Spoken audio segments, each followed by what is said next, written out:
reencontrá-los de novo e por outro caminho, agora com o uso da tecnologia. Eu gostaria de falar com vocês que nós dispensamos o cadastro no site, porque sobrecarregou, muitas pessoas se inscreveram e o site ficou muito pesado. E aí nós não conseguimos fazer o registro, mas isso não tem o menor problema. Nós vamos acompanhar as frequências através dos e-mails e com os coordenadores locais. Hoje nós estamos começando o nosso primeiro encontro, praticamente, do PNAEC 2016, com algumas mudanças importantes, né? E aí vamos conversar, não será uma conversa mais breve. Nós teríamos a professora Tereza Nico, nossa adjunta em 2016, e a professora Silvina Fernandes conosco, mas elas não puderam essa manhã, e aí não tem problema, vocês conhecerão na próxima semana. Vamos falar um pouquinho do PNAEC 2016, ok? Então vamos lá, eu vou apresentar para vocês uma proposta que foi delineada a partir de 3 anos de experiência com o Pacto Nacional pela Alfabetização na Idade Certa no estado do Rio de Janeiro. Inicialmente, nós tivemos um trabalho em 2013 muito intenso com os municípios, em que nós dialogamos com os coordenadores locais. E nessa época, né, os coordenadores já falavam de uma lógica diferente para a formação continuada. Queriam um maior diálogo com a universidade, queriam conversar sobre a escola pública. Naquele momento, nós não entendíamos claramente o que era preciso para desenvolver como formação continuada. Então, foi em 2013 que nós aprendemos que esse diálogo, o que significava o diálogo. Nós tivemos a grata surpresa de saber que era necessário aprofundar muito o debate sobre formação continuada, porque os professores, os orientadores de estudos, mostravam uma dificuldade dos professores para lidar tanto com os conteúdos importantes para o ciclo de alfabetização, quanto também lidar com aquilo que era importante na sala de aula em termos de aprendizagens. E nós descobrimos que os professores tinham uma formação precária, tanto na formação inicial, a formação universitária, e era preciso também desenvolver uma outra lógica para a formação continuada. Em 2015, outro momento, nós começamos mais uma vez com o diálogo com a universidade e com a escola básica, o aprofundamento sobre currículo, ciclo e infância.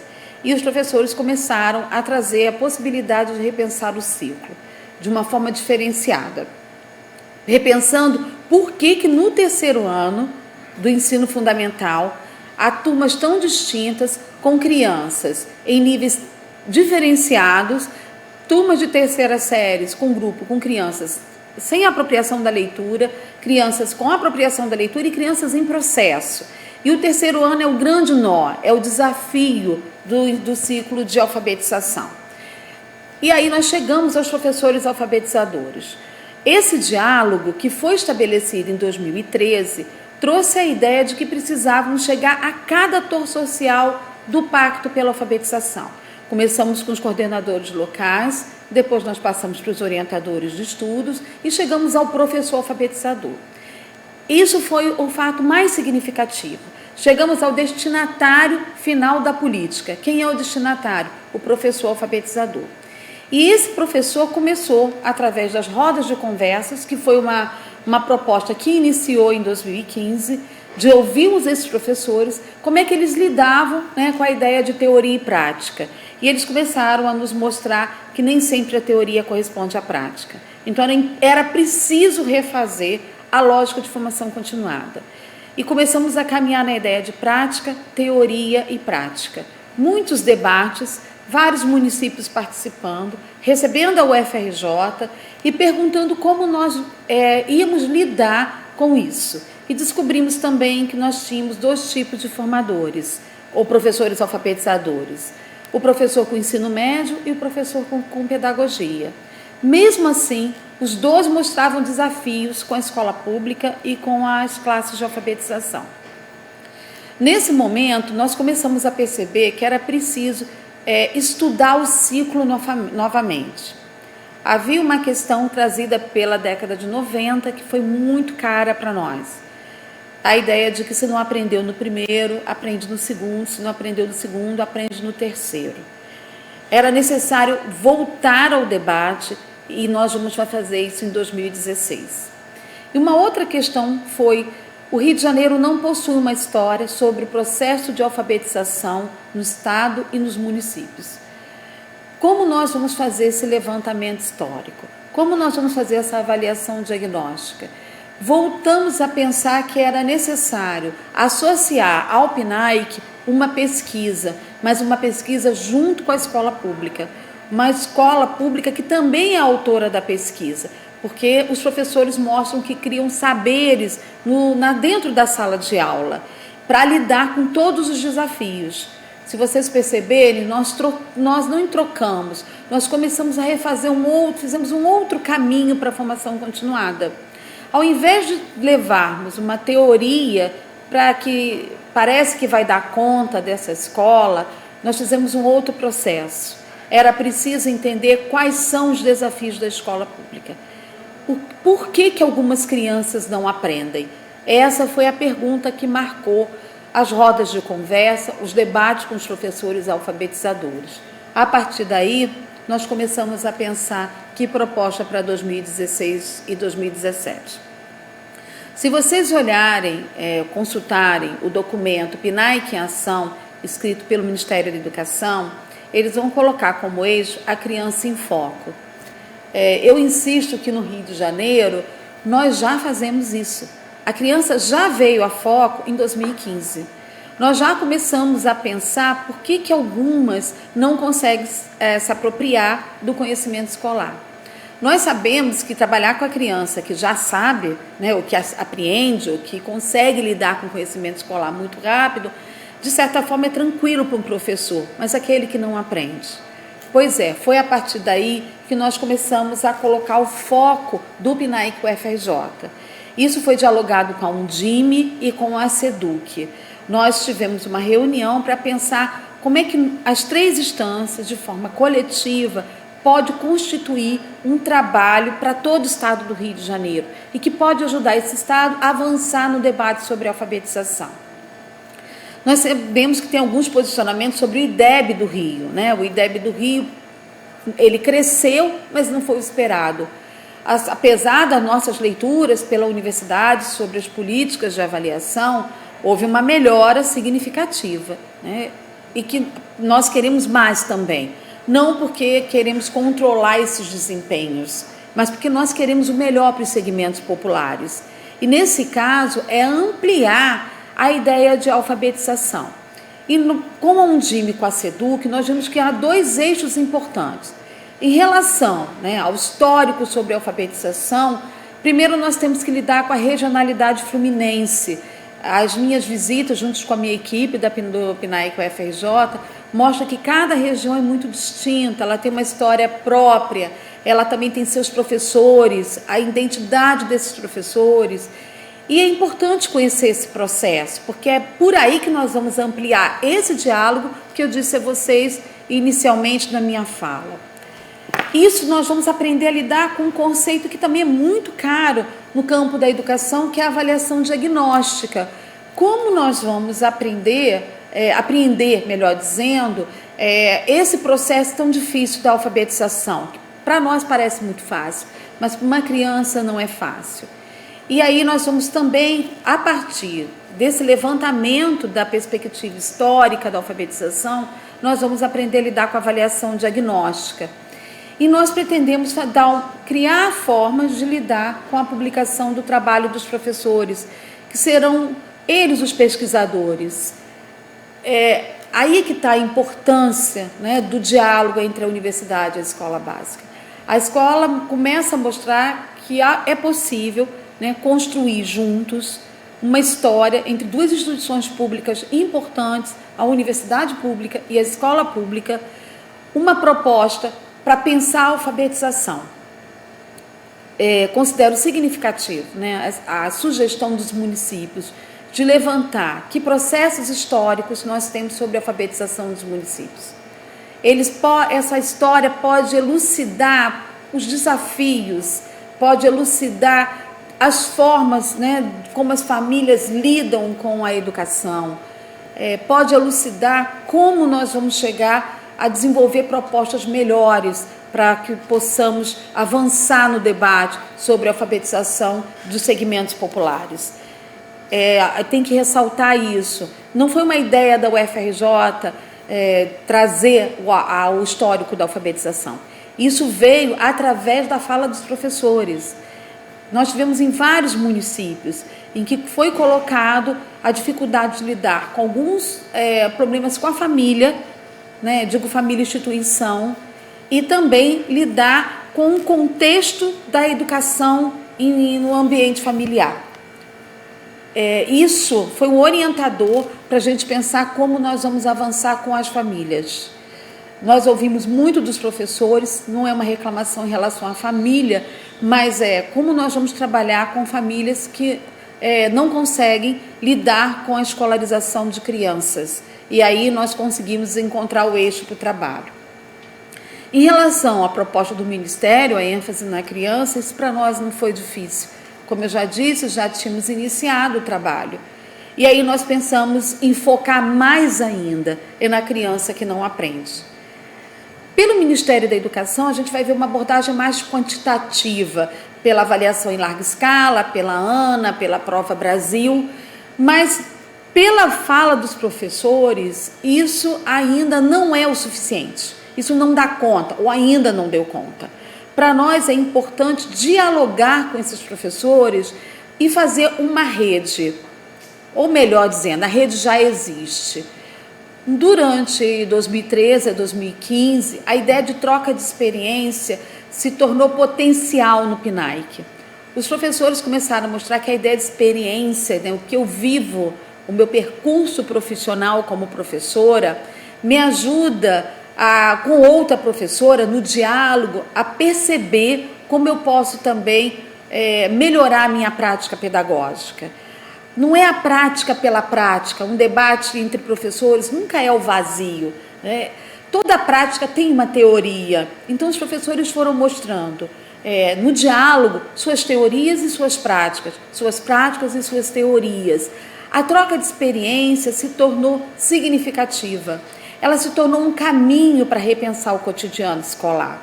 E nós pensamos em 2017 ampliar isso. A professora Tereza Nico, que vocês terão o prazer de conhecer, ela vem dialogando muito comigo, de nós constituirmos uma política de indução em todo o estado do Rio de Janeiro. O que é essa política de indução? É criar, potencializar essas redes, essas comunicações entre os professores. Nós descobrimos blogs, nós descobrimos publicações, Facebooks, professores que estão mostrando o que estão fazendo na sala de aula, a visibilidade da prática, ou a visibilidade, como diz uma professora de Resende, da experiência. A experiência ela é significativa, ela vem acompanhada tanto da vivência, quanto da teoria, quanto daquilo que ela pode fazer em contexto da sala de aula.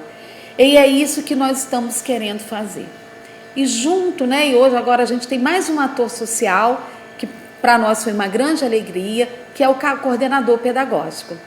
É uma reivindicação dos municípios e das redes municipais de trazer o coordenador pedagógico para o PNAEC. Sejam bem-vindos, estamos muito contentes com a presença de vocês. Vai dar um brilho, né, para nós, porque nós vamos chegar à escola. Uma das defesas da universidade é que a formação tem que ser em locus, ela precisa ser na escola.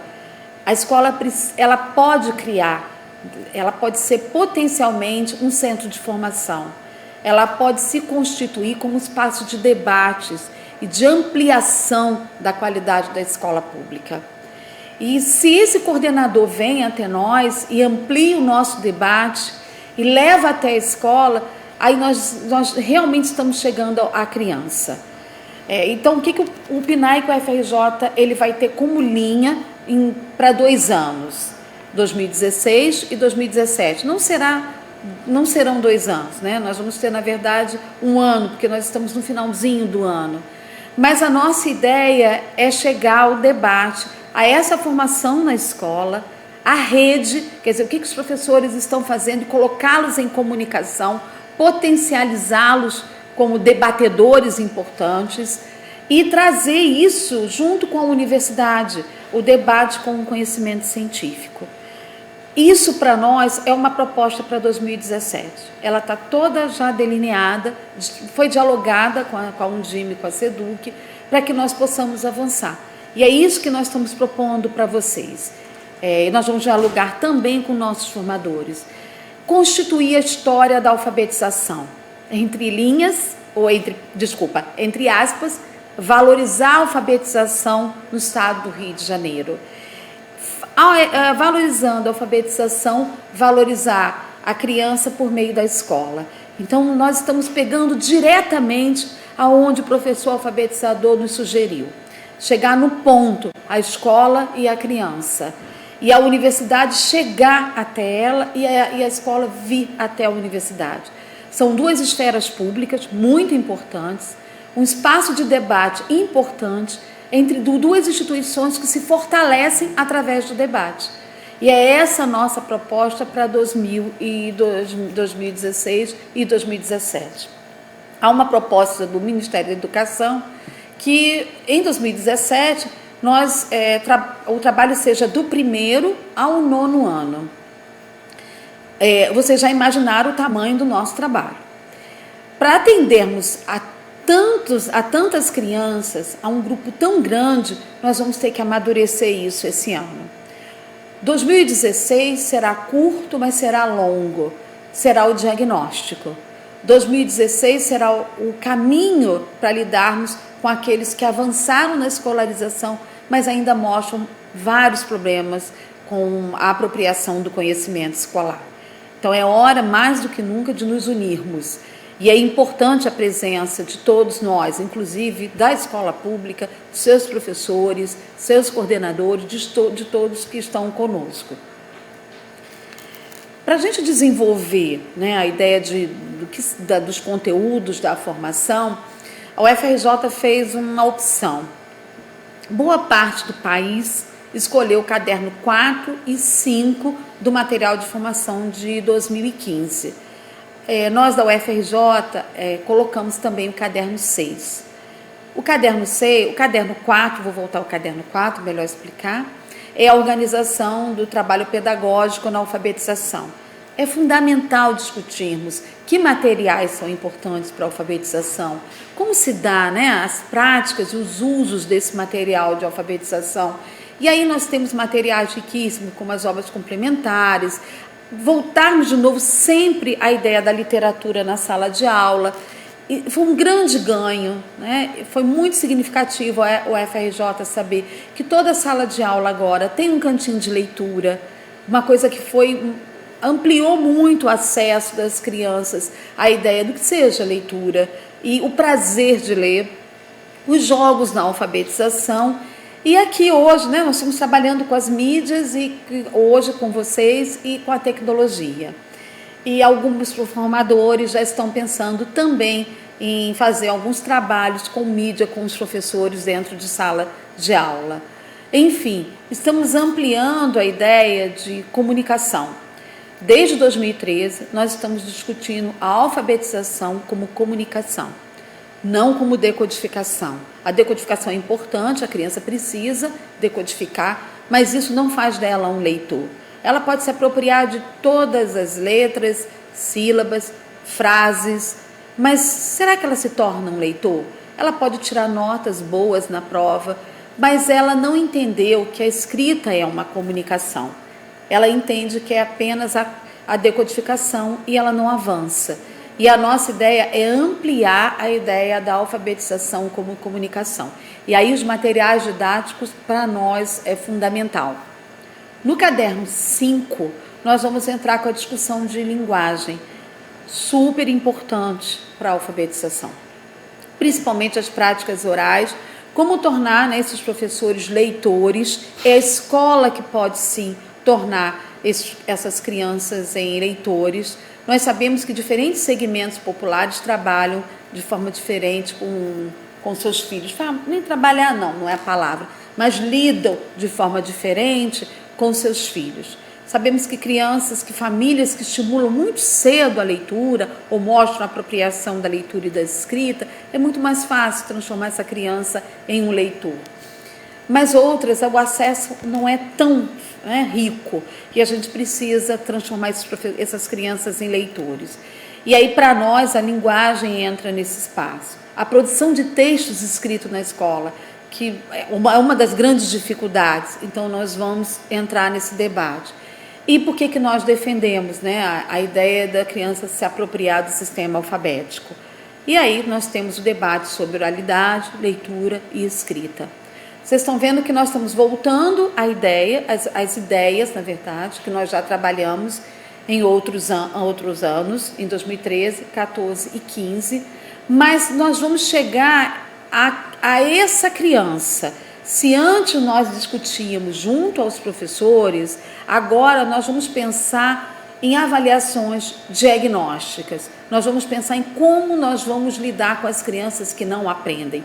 Esses eixos serão importantes com aqueles que não aprenderam ainda, que mostram, eu não gosto da expressão dificuldade de aprendizagem, porque parece que nós estamos rotulando as crianças, mas nós podemos pensar naqueles que ainda não aprenderam. O ainda é potencializador. Ele faz pensar que as crianças têm sim seus tempos de aprendizagem, vamos pensar na ideia de tempos de aprendizagem e constituir vivências, experiências que ajudem essas crianças que ainda não aprenderam a ler e escrever, ou não aprenderam ainda, eu prefiro mais o conhecimento escolar, que eu acho que é bem mais amplo para a gente avançar. No caderno 6, é o caderno de artes. O caderno de artes, ele entra nesse ano porque pelas diretrizes nacionais, pelas diretrizes curriculares nacionais, artes faz parte da linguagem. E ela é uma linguagem importante, uma linguagem que constitui a parte em que nós vamos pensar na alfabetização. Por que a artes? Porque quando a criança passa para a alfabetização, é muito comum pensarmos que as coisas ficam muito formais e nós perdemos algumas experiências importantes que são até vindas da educação infantil. E arte não é um entretenimento, ela é muito mais do que isso, ela é um conhecimento. E ela mostra como se dá a comunicação. E por isso ela faz parte da diretriz na parte de linguagem. Então nós vamos recuperar a ideia de artes e vamos fazer com que isso venha para a alfabetização. Então vocês viram, nós temos uma proposta para em prazo muito curtinho, outubro, novembro e dezembro. Mas nós temos conteúdos importantes para a formação. Vamos trabalhar com a ideia de conteúdos aqui, os conteúdos formativos. Como é que nós vamos centrar isso? Centrar, de novo, como eu disse para vocês, nas crianças que não aprenderam ainda. Isso para nós será importante. É um caminho para nós chegarmos a essas crianças. Como falamos para vocês, nós temos uma forma de desenvolver a formação de professores. O jeito como os municípios chegaram ao FRJ, a reivindicação da ideia de comunicação é bem interessante quando nós falamos de uma prática alfabetizadora via comunicação e a forma como os municípios também vieram até o FRJ querendo um princípio, não um princípio, mas um eixo norteador, que seria a ampliação da comunicação entre duas instâncias públicas. E nós aprendemos muito com isso. Então, o princípio formativo é sempre a voz docente. A importância dessa voz do professor para entendermos a escola pública. Mas não é ouvir o professor só por ouvir, deixar o professor fazer a catarse. É ampliar essa voz, entendê-la e trazê-la para a universidade e daqui também sair um conhecimento que seja importante para a escola básica.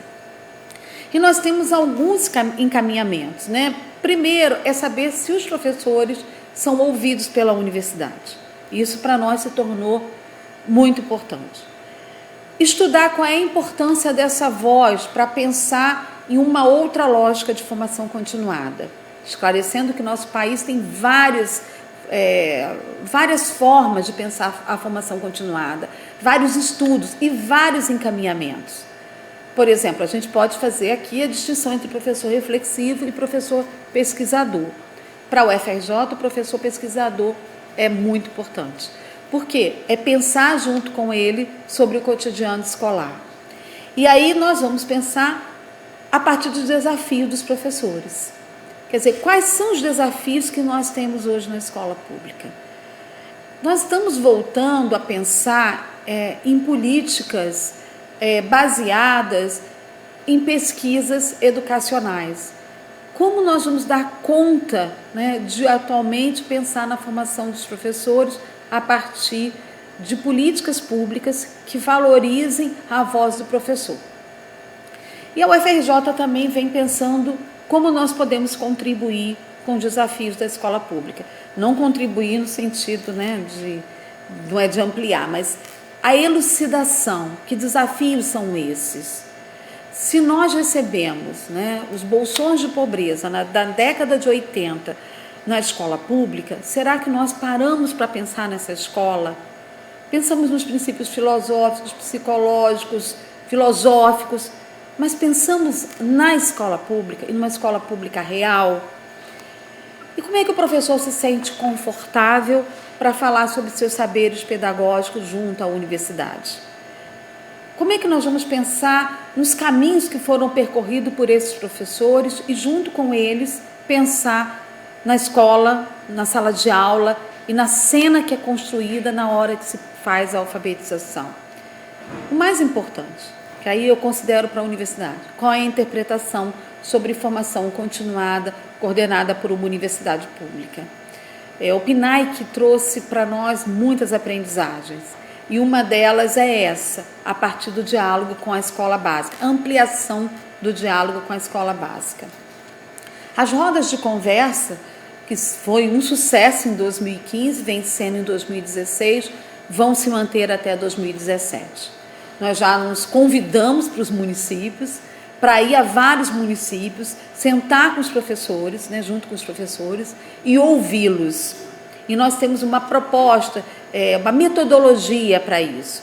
Nós levamos um posicionamento da universidade, em geral sobre ciclos, a partir do que a gente estudou até agora, da década de 90 até agora, e junto com os professores nós analisamos o que significa ciclos.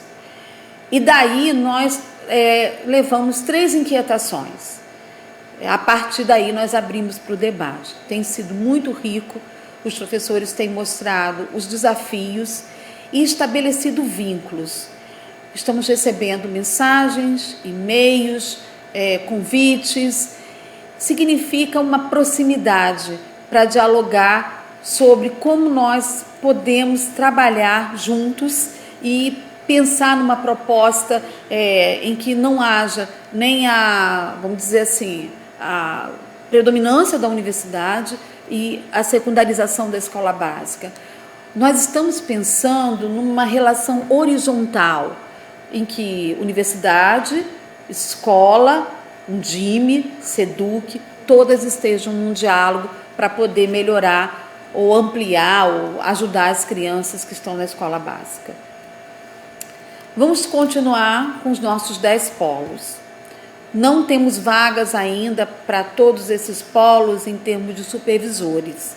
Em termos de formadores, já garantimos todos. Então, nós temos supervisores que terão trabalho dobrado. Ele irá a 2 polos.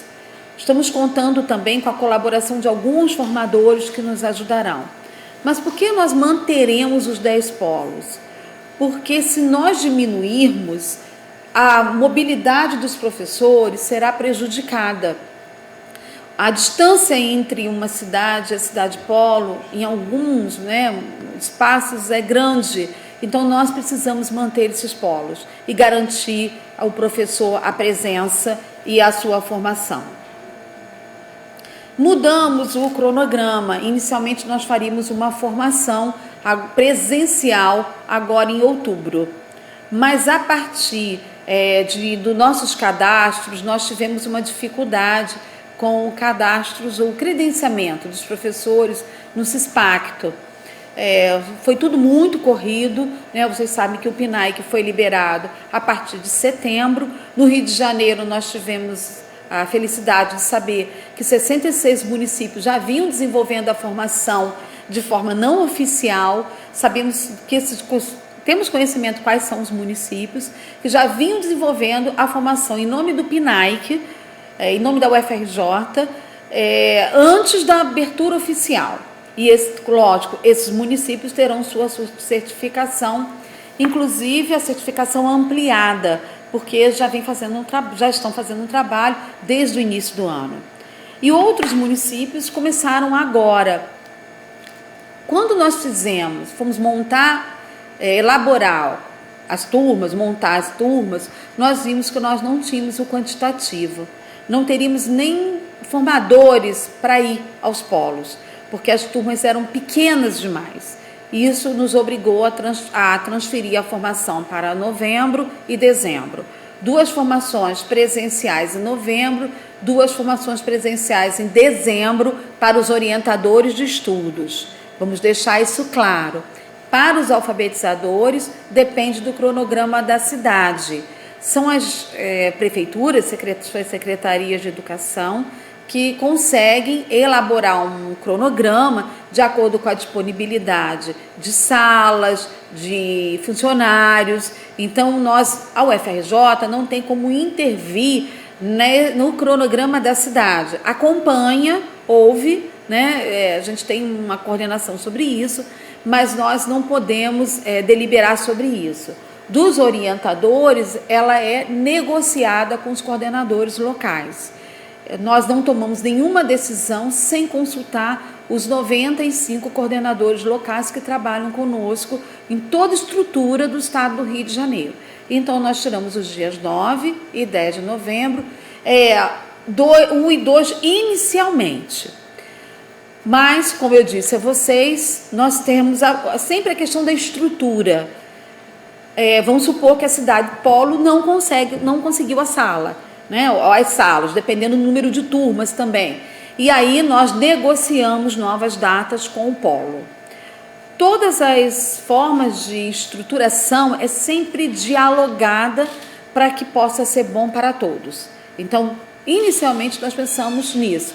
Mas o importante, se as datas serão trocadas pela questão da estrutura, o importante foi que o Rio escolheu manter 4 encontros presenciais.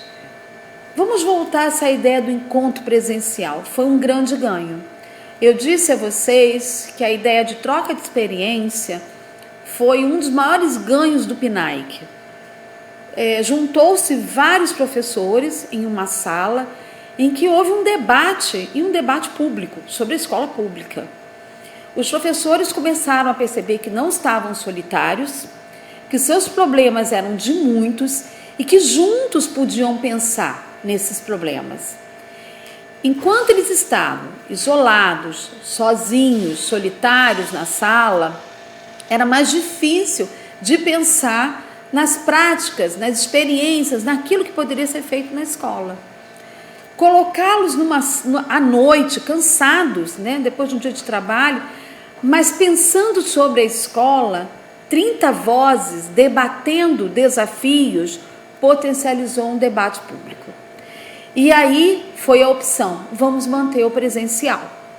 Esse ano diminuímos, passamos para 4, em anos anteriores a estrutura era maior.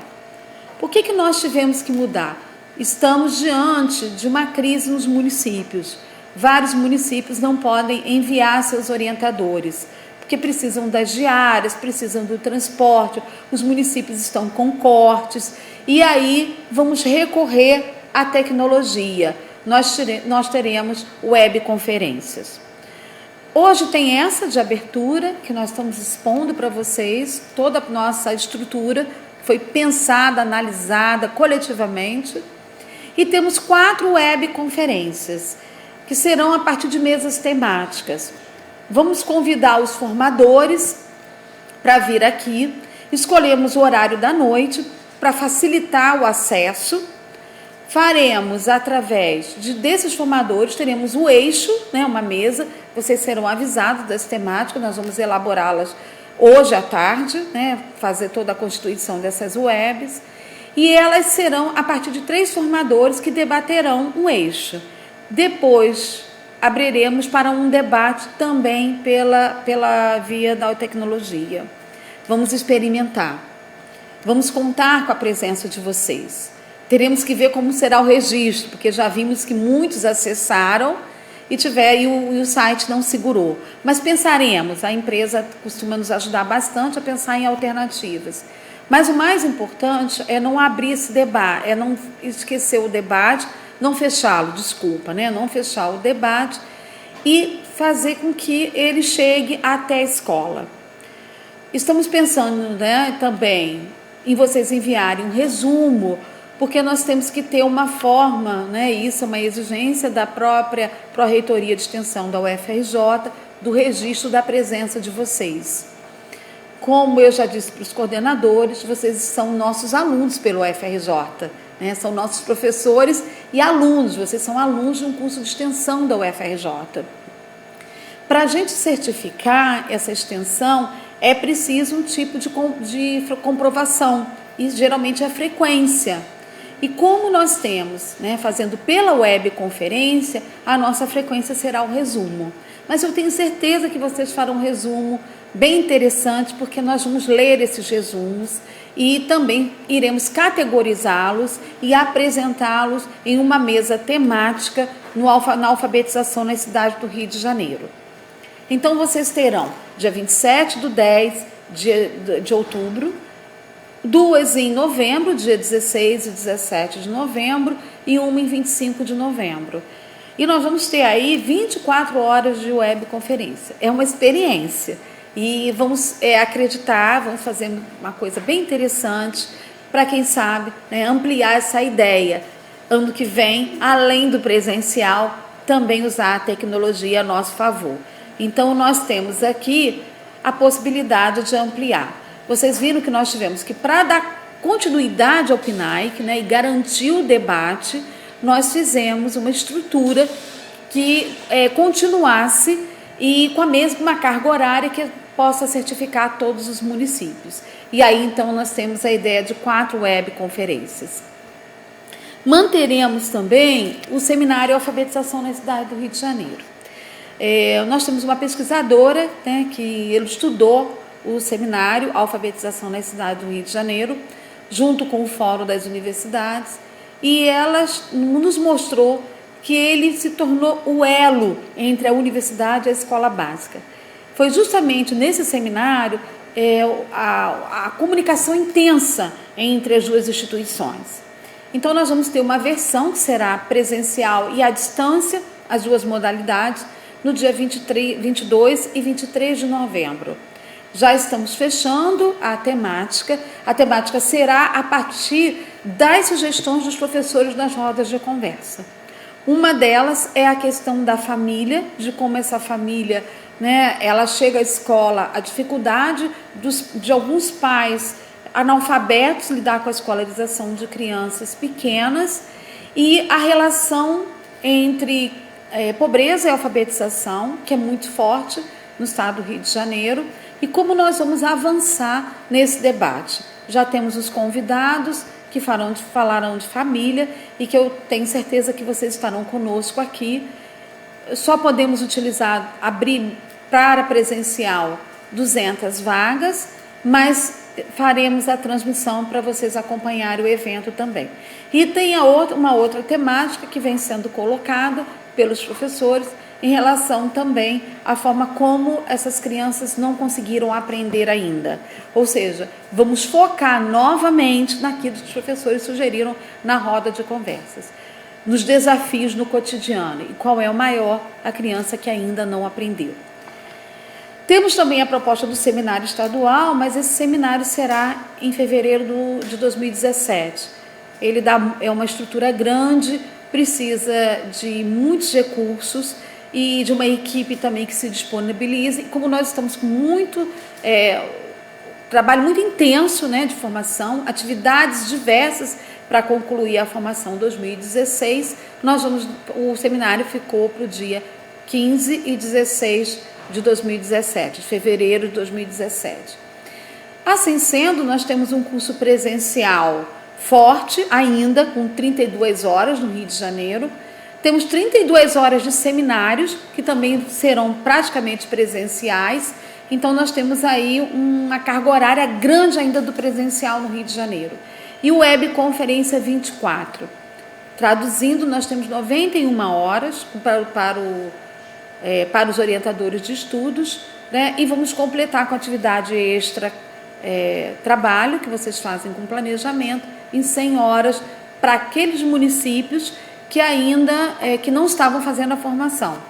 Nós sabemos que outros municípios que iniciaram, a formação da carga horária será maior, tá? Bom, e vamos então agora, eu vou sintetizar minha fala para vocês, falei bastante, né? Um pouquinho, dizendo que 2016, sem ter começado, mas ele começou, os municípios, de certa forma, fizeram um movimento para que o PNAEC não parasse.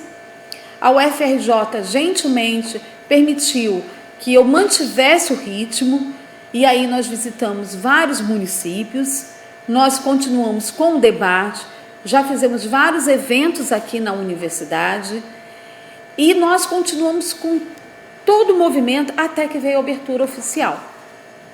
E vamos ampliar. Então, para o Rio de Janeiro, pensar nos encaminhamentos da formação continuada não é que seja mais fácil, mas foi extremamente prazeroso, porque fez com que avançássemos no debate.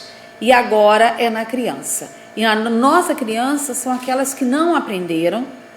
E como nós vamos lidar com essas famílias, com a família que está na escola pública. E nós percebemos que 2016, por isso eu disse a vocês que 2016 parece pequeno, mas foi longo. Porque trouxe aprendizagens significativas. Se em 2015 nós começamos a ouvir os professores alfabetizadores, são esses atores sociais que estão fazendo chegar até a criança. Isso foi, para nós, um grande ganho. Bom, a partir daí agora, né, quero saber quem é que quer colocar dúvidas, queira expor, né, e fazer algumas indagações. E trazer, quem sabe, sugestões para a gente avançar no debate. Tá bom? Nós temos alguma coisa aí no chat, equipe? Temos?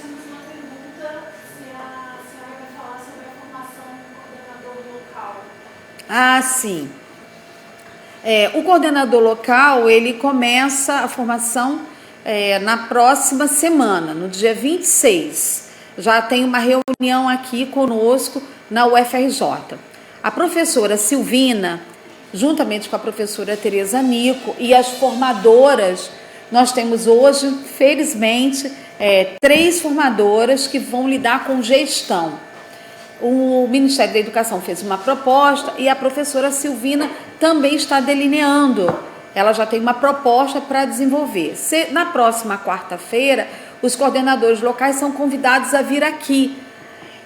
Será um trabalho que há um aprofundamento, né, sobre a ANA, Avaliação Nacional da Alfabetização, como lidar com a ideia de diagnóstico, como lidar com leituras sobre o próprio diagnóstico da ANA.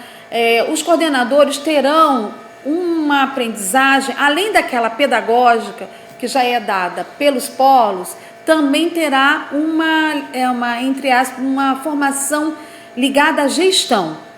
E isso vai dar ao formador local uma potência grande para lidar com o PNAEC. E nós estamos já com tudo preparado. A gente tinha combinado com a professora Silvina, mas ela teve um problema hoje de manhã. Não é um problema, afinal de contas ela tem aula. E substituir também na universidade não está nada fácil. Então ela não pôde vir, tanto ela quanto Tereza, mas nós vamos agendar com elas um outro encontro que vocês poderão conversar. Mas não percam na próxima quarta-feira. Na quarta-feira será um momento importante para os coordenadores locais. Há uma proposta bem interessante Silvina, inclusive, vem fazendo. A Silvina atuou na Escola de Gestores. Ela também atuou em alguns municípios com os coordenadores pedagógicos. E agora ela vai atuar com os coordenadores locais do PNAE. A Silvina tem uma experiência significativa em formação de coordenadores. Então, vocês vão ter uma formação muito especial. E isso, ela começará na próxima quarta-feira. Depois haverá um encontro em novembro, que eu não lembro a data, também presencial, e outro em dezembro.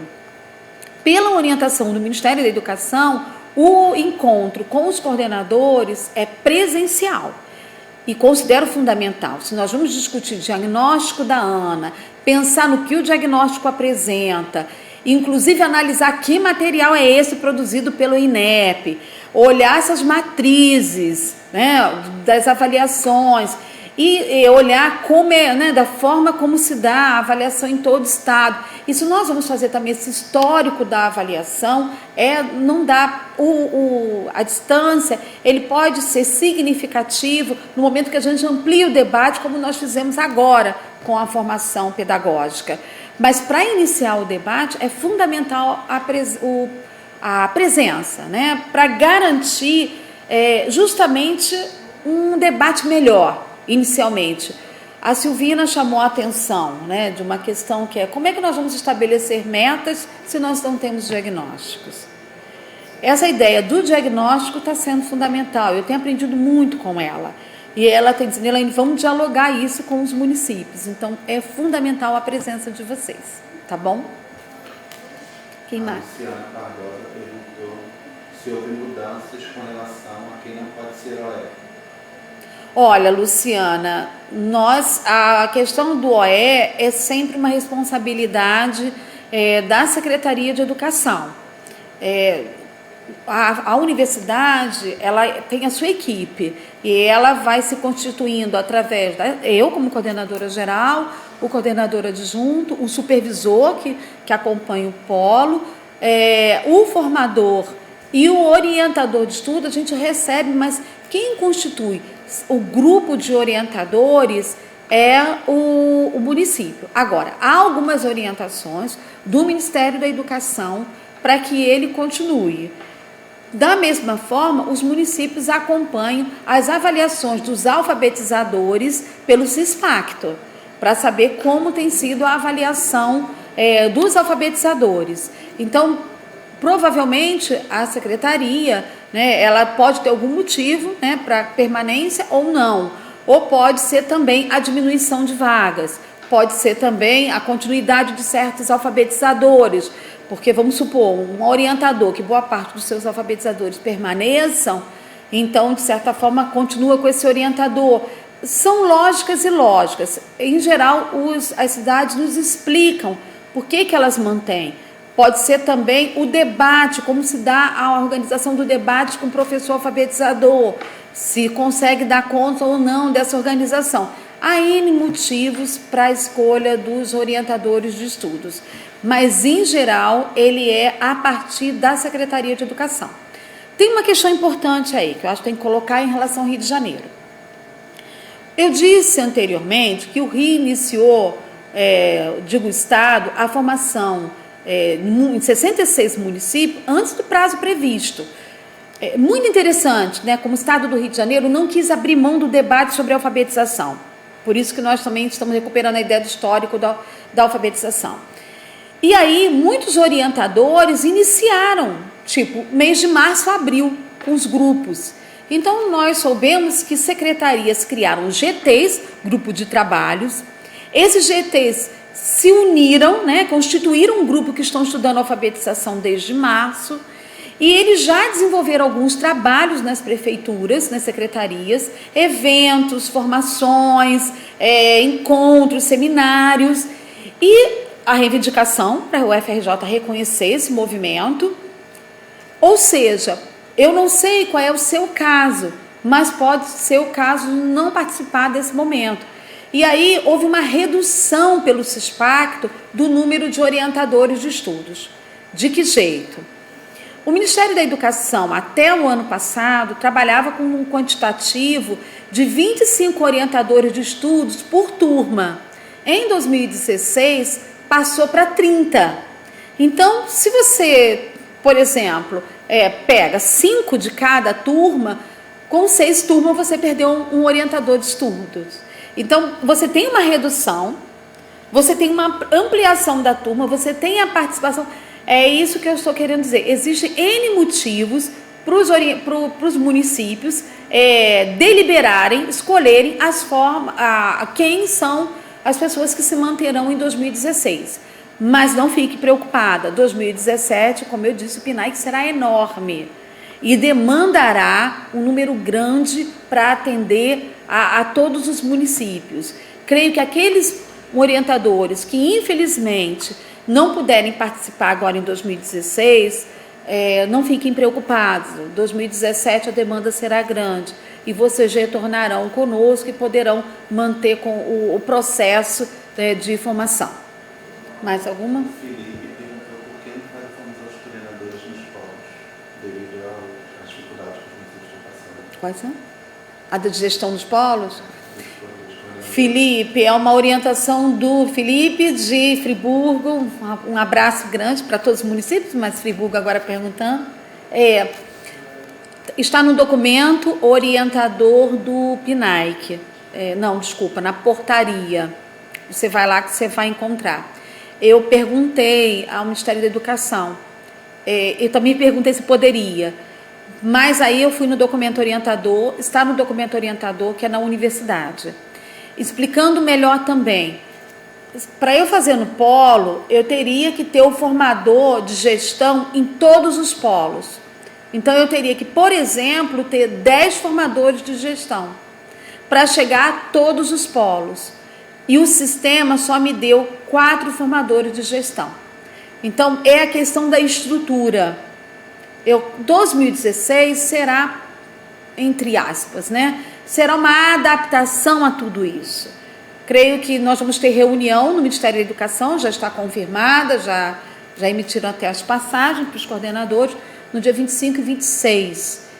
Creio que aí nós podemos colocar as demandas para 2017.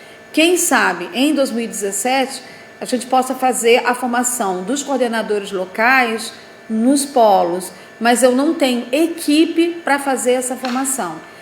E no documento orientador, é dentro da universidade. Se você me perguntar, eu acho isso uma ideia boa. Sabe por quê, Felipe? Porque no momento que os municípios entraram na universidade, e fizeram as, entre aspas, reivindicações, os municípios conquistaram um espaço político dentro da universidade.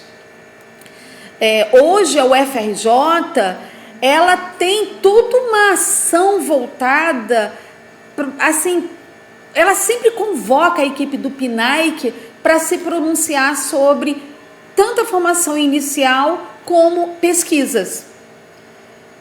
Eu fui muito feliz ao saber, quando a direção me diz, podemos dar um cunho alfabetizador para a formação dos nossos pedagogos. Isso é um ganho, vem da onde? E depois eu ouvi semana passada, não, nós queremos ampliar esse debate com os municípios. E ouvi da pró-reitoria, precisamos constituir um espaço de debate com os municípios. Então, essa vinda do município para a universidade, em alguns momentos, a gente sabe da crise, das dificuldades, das limitações, mas se vocês continuarem também somente nos seus municípios, a gente não conquista espaço político aqui.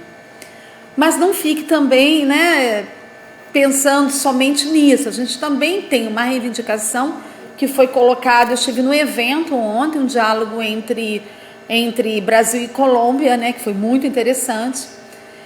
E aí tinham professores que a gente diz que são os pinaiquianos, E a professora colocou muito bem que tem que ter uma interiorização da universidade.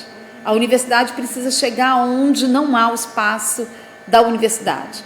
Nós descobrimos, entre aspas, acho que descobrimos, porque eu estou descobrindo, aprendi com o PNAE, que o Rio de Janeiro ele possui 2 tipos de alfabetizadores por uma questão muito séria. Os nossos alunos de segmentos populares, eles não chegam ao ensino superior público, porque não conseguem competir, porque é uma competição intensa, e não conseguem chegar à universidade privada porque não podem pagar essa universidade, porque ela é cara. Então, o curso normal é uma reivindicação popular no Rio de Janeiro. Eles pedem a manutenção do curso técnico. E o que foi dito ontem? Que a interiorização da universidade, né, a ida da universidade, ajuda a pensar, né, como essa universidade pode chegar até esses grupos. Eu acho que esse é um bom diálogo para a gente continuar com o PNAEC. Primeiro, esse espaço que vocês conquistam aqui na capital, político, dentro da universidade. E o outro, como nós vamos chegando aos municípios. E quem sabe, né, num futuro próximo, a gente consiga ter braços, né, das universidades públicas, não digo só da UFRJ, a gente já tem alguns braços, mas que eles sejam ampliados para o interior e que cheguem a vários espaços do estado do Rio de Janeiro. Mas aí a gente precisa manter essa formação presencial ainda aqui na capital. Tá? Eu, como coordenadora do PNAEC, eu não vou poder abrir mão nem do espaço aqui, nem do espaço lá. Mesmo que a gente amplie, eu considero fundamental, onde está a reitoria de uma universidade pública, que os municípios estejam aqui. Foi assim que nós ganhamos a ideia de diálogo, foi assim que nós pensamos em uma política pública dialógica, foi assim que nós pensamos em um espaço público ampliado. Não é só a universidade que fala de conhecimento, a escola fala de conhecimento, a secretaria fala de conhecimento. Então, talvez a gente faça essas negociações, um pouquinho aqui e um pouquinho ali, tá bom? Maria Cristina perguntou se a quantidade de professores orientadores por turno. Olha, 30, Maria Cristina, tá na portaria do Ministério da Educação. Você tem que, mas é assim, você forma a turma, abre outra turma, abre outra turma. Fechou uma turma com 30, vamos supor que a última tenha 22, 25. Aí essa turma fica com esse quantitativo, tá? Não quer dizer, o que eu entendi, dialogando no Ministério da Educação, é igual a minha, a mesma coisa foi aqui, com algumas questões relacionadas aos polos. Eu posso, por exemplo, fazer uma organização que eu não prejudique a um grupo de professores para montagem, mas a turma do alfabetizador é 30. Lógico, você vai formando. Orienta os municípios que ainda não fizeram o cadastramento, que primeiro faça a inserção do professor alfabetizador, porque aí você tem um quantitativo certo de orientador de estudos. Porque o que foi colocado até na pergunta anterior é que vários municípios perderam orientadores de estudo, porque ampliou o número de professores orientadores nas turmas, tá? Jussara perguntou, no município a formação começa hoje, e se tem uma data específica para iniciar com os estudos com os professores e coordenadores pedagógicos? Os coordenadores pedagógicos, Jussara, a orientação é que o coordenador pedagógico começa junto com o alfabetizador. Se você olhar no documento orientador que nós encaminhamos, na tabelinha, o professor alfabetizador, ele é do mesmo grupo do coordenador pedagógico. Ele faz parte ele faz parte do grupo que vai estudar junto com o professor alfabetizador. Tanto é que no sistema ele mistura os dois. Tá? Ela está falando do coordenador pedagógico, né? Então, a formação do coordenador pedagógico é junto com o professor alfabetizador. Os dois estudam juntos, na mesma sala. E nós temos muitos municípios que já, inclusive, fizeram suas turmas, montaram todo mundo misturadinho, não separaram, não. Acharam melhor até para o coordenador pedagógico dialogar com o professor alfabetizador. Se você ainda não conseguiu, creio que nos próximos você pode fazer essa junção, fazer uma abertura oficial com eles e depois integrá-los ao grupo do professor alfabetizador. Eu acho que é mais rico mesmo. Eu acho que alguns municípios podem optar em separar o coordenador pedagógico. Como eu disse, a gente não intervém nessa dinâmica do município, a gente respeita, é esse o princípio do diálogo. Mas eu acho que alguns municípios já sinalizaram, nós misturamos, para que ele escute também o professor alfabetizador. Então, tem sido, inclusive, assim, uma ideia ótima para poder eles dialogarem e ampliar aí nas escolas, né? E também esse coordenador, de certa forma, aprender a lidar com a voz também do professor dentro da escola, tá? Fala para ela que ela formação dos alfabetizadores? A minha equipe está lembrando, Jussara, que são os municípios que montam o cronograma, tá? Você tem que montar 100 horas, não se esqueça que algumas são também atividades que os professores fazem em casa, como planejamento, preparação das atividades. Ficou, assim, presencial, ficou quantas horas do alfabetizador que nós fechamos? Eu acho que foi 60, não foi, Larissa? Do professor alfabetizador, a carga horária presencial não foi 60? Eu acho que foi 60 horas, Jussara, presencial. Mas nós vamos pensar... eu até pergunto, se algum coordenador tiver aí a carga horária, eu não estou lembrada, porque eu me prendo muito no orientador por causa da responsabilidade do professor orientador de estudos. Mas nós combinamos uma carga horária, sim, para fechar com o professor alfabetizador. Tá? A Aparecida perguntou, acho que não serão formados com 30 professores, 30 horas. Mas o município que passar desse quantitativo permanecerá com 2 formadores? Sim, Aparecida, vamos supor, você montou 30, mas vamos supor que sobraram 12. O que eu entendi é que esse 12, ele poderia ir para outra turma. E aí você fica com 2 orientadores. Eu acho que aí é uma questão de bom senso, né? Se uma está com 30, está com 12, eu acho que aí você pode pensar em como você vai separá-los. Mas o que eu entendi no Ministério da Educação é que você não fica com esses 12 bloqueados. Eles entram, né, e o sistema parece que não aceita a turma de 42. Eu perguntei isso ao Ministério da Educação, falei com a Mina Araújo, ela falou, não, o sistema não aceita uma turma tão grande. Eu creio que não. Vocês que estão lidando com o sistema, inclusive, podem me sinalizar, explicando assim, eu tenho acesso ao meu sistema, eu não consigo ter acesso ao sistema da minha adjunta, eu não tenho aos meus formadores e aos supervisores. Há um certo sigilo, que é o cuidado com esse sistema, porque isso está a partir de bolsas, e foi uma exigência da Procuradoria da União e do FNDE que ninguém tivesse acesso ao sistema do outro. Por isso que há a ideia de senha e CPF, porque isso é sigiloso, o sistema é seu, você que operacionaliza. Eu não tenho acesso ao sistema dos coordenadores. Os coordenadores é que podem me dizer, consegue ou não, né, colocar 42, consegue, passa para outra turma. Eu acho que os municípios que estão nos ouvindo conseguiram fazer a inserção, podem clarificar para nós como é que está funcionando a inserção dos professores alfabetizadores. Tem água, gente? Eu ia pedir... Tá bom, Jefferson. Mais alguma pergunta?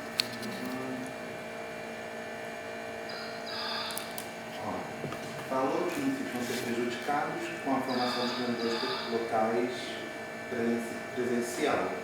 Se tem possibilidade da formação ser transmitida via web. Dos coordenadores locais. Tá. Que é a questão de Friburgo ainda, né? Olha só, nós... São outros, mas... Olha, vamos lá de novo. Vocês choram, e eu fico pensando o que eu vou fazer. Eu acabei de falar hoje, até mesmo com a empresa, se haveria possibilidade, não vai acontecer a transmissão. Vocês viram que transmissão é uma coisa mais sofisticada, a gente já tem uma proposta de orçamento com a empresa. O que nós podemos fazer é uma gravação, e eu estou pleiteando isso com a empresa. Não foi previsto. E aí nós vamos conversar com a empresa para ver se nós conseguimos fazer pelo menos a gravação. Mas nós teremos que pensar numa forma de organizar isso. Porque não é isso que está nos preocupando. Clarissa nos lembrou agora. São 3 encontros para certificação. E vocês tiveram um aumento de bolsas. E essa é a questão com o Ministério da Educação, tá? Olhem lá no documento orientador que vocês vão perceber que tem uma ampliação do pagamento da bolsa. E foi uma das exigências do Ministério essa formação presencial. Eu não posso garantir a vocês nada nesse momento. Vocês sabem que eu tenho por costume ouvi-los, vou conversar com o Ministério da Educação, né, ouvir a equipe da SEB, vou conversar com os recursos que eu tenho, vou pensar em alternativas, mas eu tenho 2 problemas aí. É o Ministério que vai me cobrar o presencial pela certificação e também a PR5 pela certificação. Tem uma questão das bolsas pelo FNDE e tem uma questão da certificação pelo FRJ. Eu sei que é muito difícil para um coordenador vir à capital. Por exemplo, eu sou muito fã do grupo do Noroeste e Norte. Levam 6 horas para chegar aqui, na capital. Mas vamos colocar uma coisa aqui. A ampliação de uma bolsa foi um ganho, né? Um ganho num momento difícil, em que o governo diz que nós passamos por uma crise. Se nós não lutarmos por isso, a gente está abrindo mão de algo que foi difícil. Porque sempre nós ouvimos que os coordenadores locais do PNAE trabalham muito, e a gente sabe o quanto trabalham. Levamos já a reivindicação que queríamos ampliação da bolsa de todos, do coordenador, do local, do orientador e do alfabetizador. Depois nós colocamos isso e o que nós combinamos? Não, vamos ampliar a bolsa desse povo. Mas é preciso que faça um curso de gestão. Vocês entenderam? A ampliação da bolsa não é simplesmente a simples ampliação também do reconhecimento, tá? O reconhecimento pelo trabalho, mas tem um curso de gestão. Eu não sei como ficará. Eu prometo a vocês que estou ouvindo a reivindicação, vou conversar com o Ministério da Educação e vou conversar com a PR5. E nós vamos ver como nós vamos fechar isso, tá bom?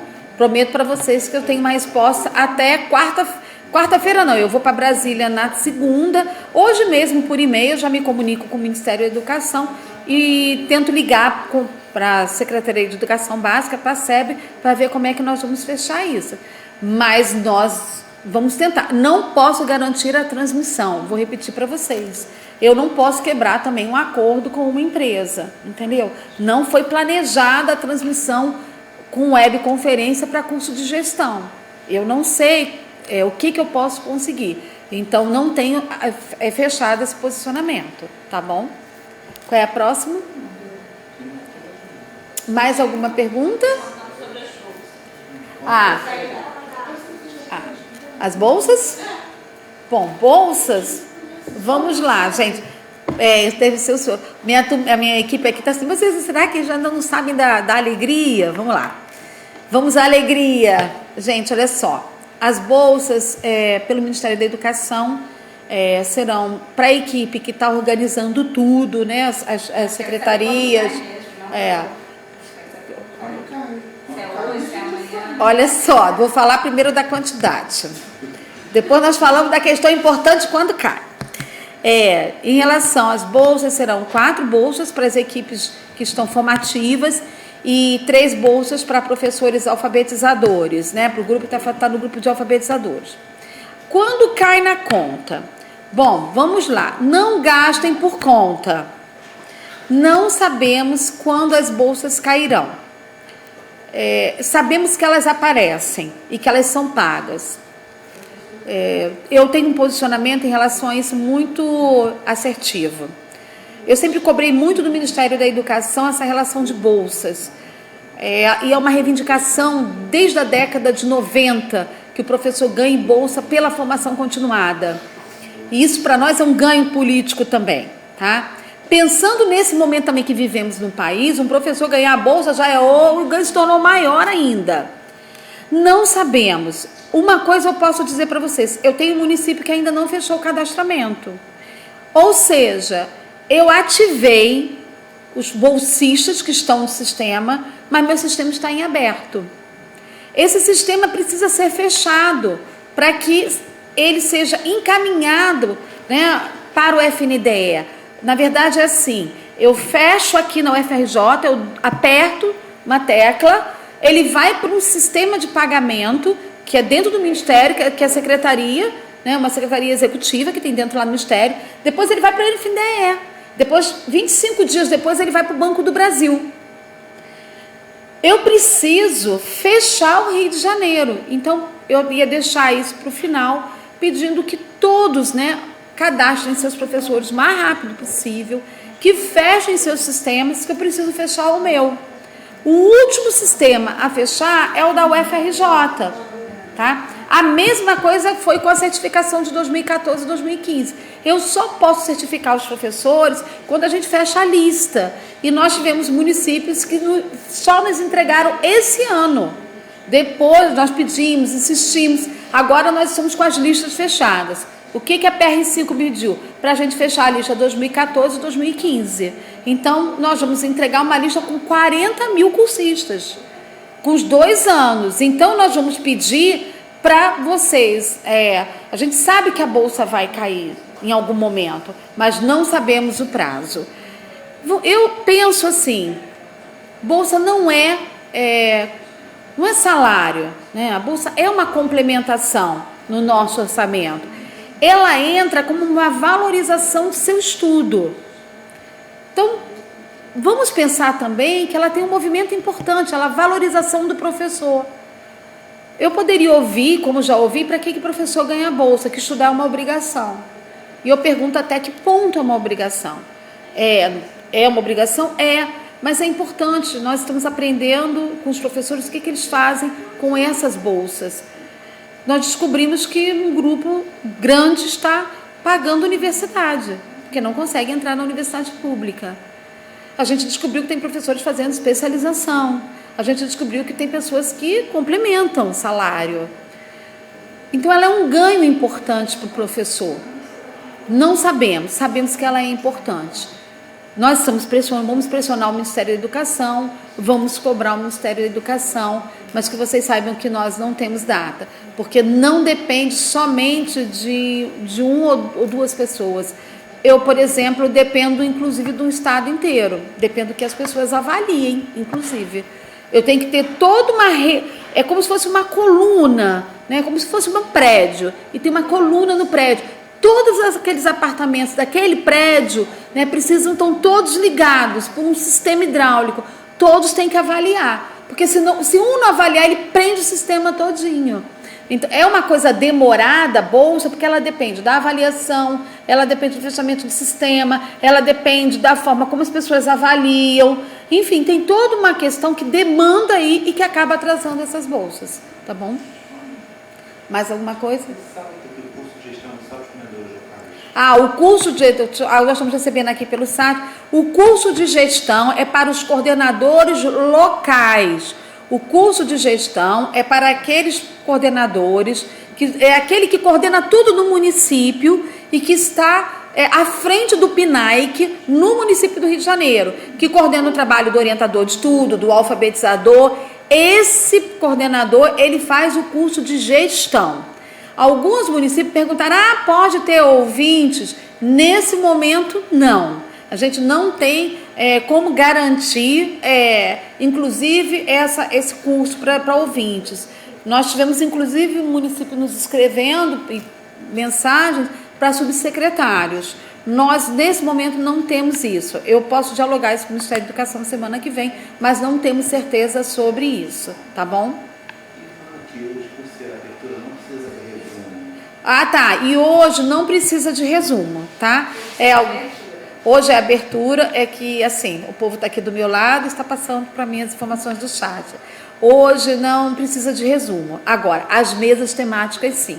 Vou voltar ao que eu disse a vocês. É um curso de extensão pela UFRJ. Vocês são alunos da UFRJ. E aí a PR5, de certa forma, diz que tem que ter alguma coisa, entre aspas, escrita. Então, a mesa temática, ela sim precisa de resumo. Aí nós teremos uma temática que vocês vão debater, vamos escrever o resumo e mandar para nós, tá bom? Hoje não precisa de resumo, hoje é mais a aula inaugural, é dizer como vai ser e dizer para, assim, mais importante, houve um amadurecimento grande em relação a 2013, 2014 e 2015, quando os professores alfabetizadores começaram a fazer parte da cena. Eu gosto muito, né? Nós temos um fotógrafo que nos acompanha desde 2013 e ele disse que aprendeu a diferença entre, né, cena e cenário. A cena é aquilo que eu faço para tudo acontecer e o cenário é a estrutura. E nós vimos que o professor é autor, e também protagonista. Muitas vezes nós somos autores e não somos protagonistas. E às vezes somos protagonistas e não somos autores. E o que nós queremos fazer é a associação entre protagonismo e autoria. E os professores alfabetizadores ajudaram a construir essa ideia. E são eles, com seus desafios, com suas crianças, que podem nos ajudar a construir, né? A constituir. Eu gosto muito da palavra constituir. A ideia de cena, de cenário, de autoria, de protagonismo, porque eles vão nos dar... Sabe aquela parte do quebra-cabeça, né, que está faltando? Pois é, era o professor alfabetizador. Ele é fundamental nesse debate. E aí nós vamos avançando. Por isso que eu quis conversar com vocês hoje na aula inaugural e pedir para os orientadores de estudos, né, conversar isso com os formadores em geral, né, estão vindo aqui, nós estamos acompanhando, temos reuniões com planejamentos para debater, eles vão apresentar os planejamentos para a universidade, porque a universidade foi num caminho, mas o formador muitas vezes ele não esteve conosco. Nós estamos pegando os formadores com uma caminhada em material didático, a ideia de linguagem e artes, tá? Temos 4 professores de artes conosco, nos ajudando aí na caminhada para debater a linguagem como através da arte, tá bom? Nós estamos aqui pedindo, o aumento da bolsa será este ano? Do coordenador local? Sim, gente, está no documento orientador. Só o coordenador local teve um aumento na bolsa. Nós vamos mandar de novo, tá? O PNAEC em ação. Foi um documento que a minha equipe mandou, deve ter umas 3 semanas. Está no site do Ministério da Educação, no site do PNAEC. Está lá, acho que é PNAEC 2016. Tem uma tabela azulzinha, bonitinha, e está lá o valor da bolsa de cada um. E do coordenador local aumentou. Vai lá que você vai constatar o aumento da bolsa do coordenador local. É para esse ano, tá? Por causa da ideia de gestão. É isso que eu estou querendo mostrar para vocês. Tem uma questão que é ligada à ideia de gestão. Por isso que creio que o Ministério não vai abrir mão da presença de vocês. Não sei como farei com a presença, porque a gente vai ter que trabalhar em cima da LDB. 75% de frequência. E aí nós vamos ter que ver como é que nós vamos trabalhar isso, tá bom? Os orientadores que não conseguirem turma poderão fazer a formação e receber o certificado?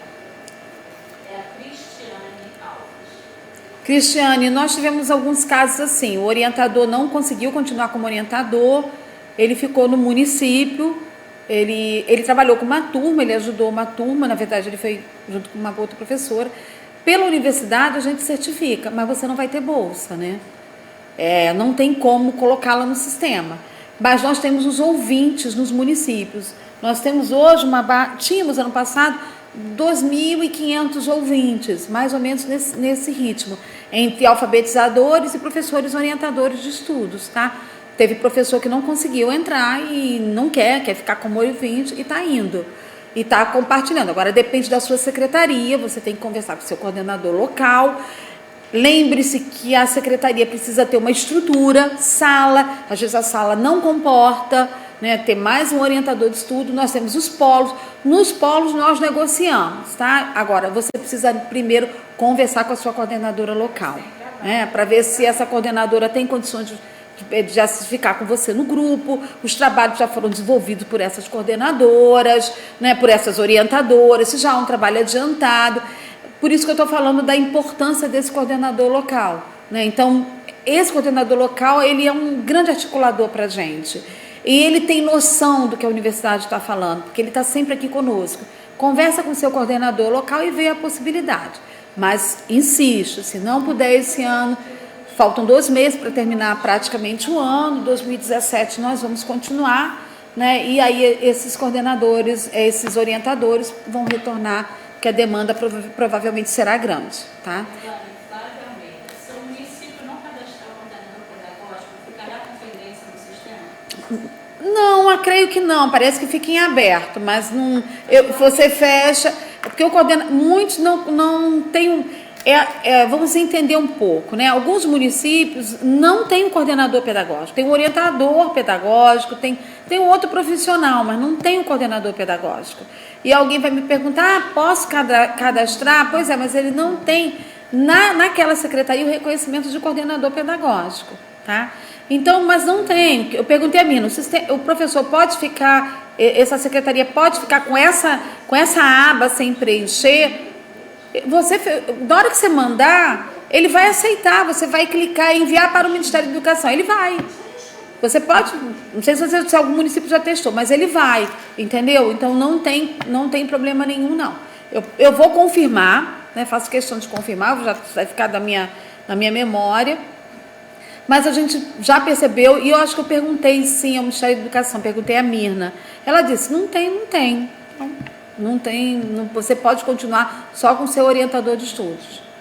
Elas querem saber sobre a frequência de hoje, como é que elas vão fazer. Não, e dos próximos, como os que não têm acesso, que não vão poder assistir, como vão ficar a frequência dos orientadores e professores que não puderem assistir as conferências? A frequência de hoje, vocês vão mandar por e-mail, quem assistiu. Tá? Vamos deixar. E sabemos que vocês são pessoas vocês entendem o que nós estamos falando, né? É um curso pela UFRJ e a gente sabe da valorização do PNAEC. A gente sabe que foi justamente a ação dos professores que manteve o PNAEC e a gente sabe que isso significa que tem presença. Então, vocês mandam para a gente uma listagem por e-mail para o PNAEC UFRJ das pessoas que assistiram. Aqueles que estão nos assistindo e são individualmente na sua casa, a gente tem o nosso e-mail que é pnaic.ufrj@gmail.com. Vou repetir, estou igual o telejornal. pnaic.ufrj@gmail.com. Manda para a gente, né, o seu nome, o seu CPF e seu e-mail, tá? Para a gente confirmando que você assistiu hoje a webconferência. E as redes, a gente sabe que hoje tem muitos reunidos nas salas, por favor, mande a listagem coletiva para a gente pelo PNAEC UFRJ. E nós vamos, agora, as outras nós vamos ver como nós vamos conseguir. Provavelmente a gente vai ter que conversar com a empresa para ver como é que o sistema vai segurar um acesso grande como foi hoje do PNAEC UFRJ. O que ficou bem claro é que no momento que tirou o cadastro, na hora que o site segurou numa boa. Então, o que nós vamos ver é como nós vamos trabalhar com a frequência, né? O cadastro, ele acabou, de certa forma, dificultando o acesso. Né? Enquanto foi tentando, ampliou-se a questão da internet, mudou-se a internet, tentou-se tudo. Né? Na empresa também, lá onde ela está, eles tentaram de tudo, mas na hora que tirou o cadastro, pronto, entrou a transmissão. Então a gente sabe que pesa, todo mundo vai assistir. É lógico que os professores alfabetizadores, a gente também vai pedir para eles assistirem. Eu acho que é interessante eles assistirem uma mesa temática junto com a universidade, né? Eu acho que é isso para o sentido da tecnologia. Mas nós vamos ver uma forma, não se preocupem.